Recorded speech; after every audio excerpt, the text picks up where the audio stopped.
আমার এক স্যার ছিলেন, সেই স্যারটার কথা আমার খুব মনে পড়ে। খুব ভালো পড়াতেন। আজ তিনি আর আমাদের মধ্যে নেই। তারই বলে যাওয়া কিছু মোটিভেশনাল কোটস আপনাদের আমি শোনাবো।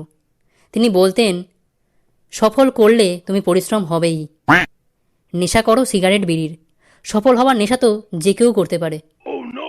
সবাইকে অপমানের জবাব কাজের মাধ্যমে দেওয়া যায় না, মাঝে মাঝে যোগ্য চর জবাব মেরে দিতে হয়। ফুলের ভ্রমর খেয়ে যেমন মধু যায় উড়ে, কি সুন্দর লাইন!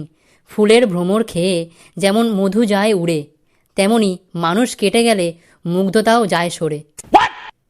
কেউ তোমাকে বড় বলে কিনা সেটা সুন্দর কথা নয়, তোমাকে কেউ ব্যাপার বলে কিনা সেটাই হচ্ছে আসল ভালো। ইংরাজিতে একটা লাইন ছিল খুব প্রিয় আমার, তিনি খুব বলতেন, be the wish that you change to world in the see. অনেক দিনের কথা তো, কিছু লাইন এদিক ওদিক হয়ে গেলে ক্ষমা করবেন। ওরে মুখ পোড়া, আমি বেঁচে থাকলে এমন ভুলভাল লাইন বলে আমার নামে চালানোর জন্য তোকে পুলিশে দিতাম রে হতছাড়া।